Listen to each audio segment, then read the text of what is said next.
بسم اللہ الرحمن الرحیم۔ محترم سامعین، فتح مکہ جنگ احد میں ہزیمت کے بعد مسلمان اپنے کھوئے ہوئے وقار اور قوت کی بحالی میں بڑی لگن اور محبت سے مصروف ہو گئے۔ چنانچہ آن حضور صلی اللہ علیہ وسلم کے جہادوں، حکمت عملیوں اور سیاسی معاہدوں کی بدولت مسلمانوں کی حالت مستحکم ہوتی چلی گئی، یہاں تک کہ وہ مبارک دن بھی پہنچا جب آپ صلی اللہ علیہ وسلم نے فیصلہ کر لیا کہ مکہ مکرمہ سے کفر اور بت پرستی کا ہمیشہ کے لیے خاتمہ کر دیا جائے۔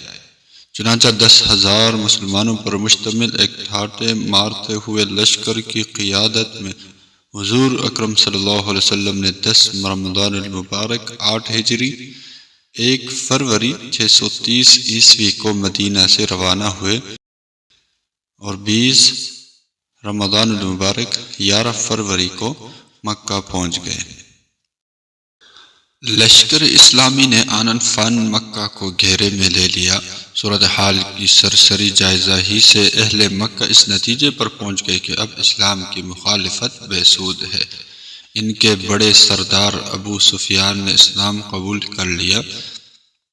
کفار مکہ بے حد سہمے ہوئے تھے کہ نہ معلوم انہیں ماضی کے گناہوں جرائم کی کیا سزا ملے گی، مگر جب آن حضور صلی اللہ علیہ وسلم نے عام معافی کا اعلان فرما دیا تو ان کی حیرت اور مسرت کی کوئی انتہا نہ رہی۔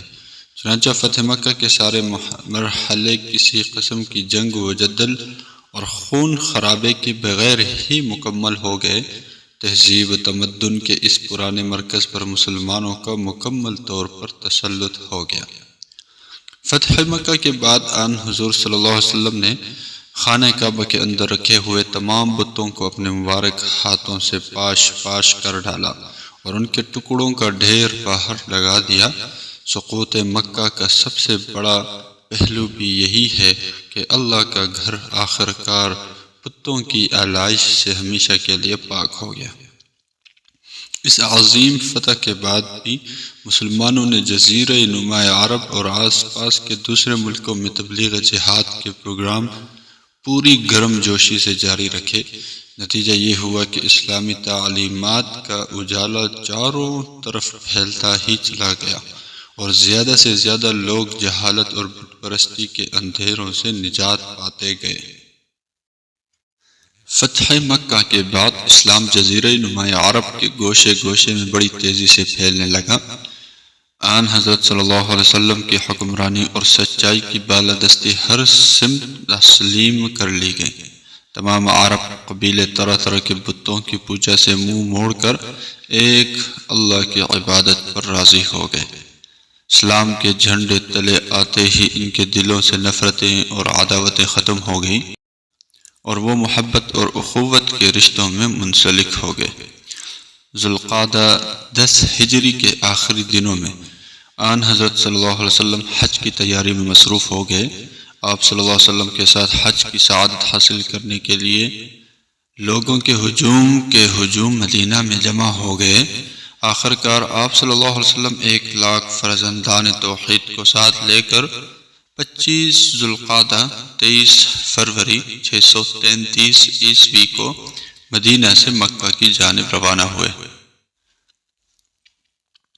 مکہ سے کچھ دور ذوالحلیفہ کے مقام پر اس عظیم الشان قافلہ نے رات بسر کی اور صبح کی نماز کے بعد احرام باندھ کر آگے روانہ ہوا۔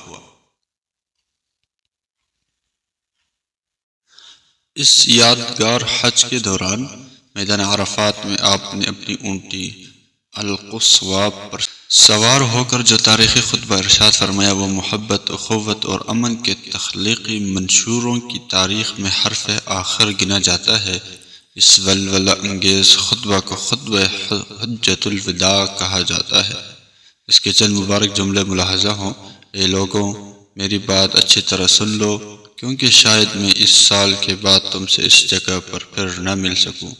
قیامت تک کے لیے تمہاری جانیں، تمہارا مال ایک دوسرے کے لیے اسی طرح قابل احترام ہے جس طرح یہ مہینہ محترم ہے۔ جس شخص کے پاس کسی کی کوئی امانت ہو اور وہ اسے اس کے مالک کے پاس لوٹا دے، آج ہر قسم کا سود ختم ہو جاتا ہے۔ صرف تم اصل زر کے حقدار ہو، کسی پر ظلم نہ کرو، تمہارے ساتھ بھی ظلم نہیں کیا جائے گا، تمہاری عورتوں پر تمہارا حق ہے اور تم پر بھی تمہاری عورتوں کا حق ہے۔ دیکھو، ہر مسلمان دوسرے مسلمان کا بھائی ہے اور تمام مسلمان آپس میں بھائی بھائی ہے۔ یہ تاریخی حج آن حضرت صلی اللہ علیہ وسلم کا آخری حج تھا، اس لیے اسے حجۃ الوداع بھی کہتے ہیں۔ اس وقت تک اسلام کا آئین مکمل ہو چکا تھا، چنانچہ الوداعی حج کی اس تاریخ ساز خطبے کے بعد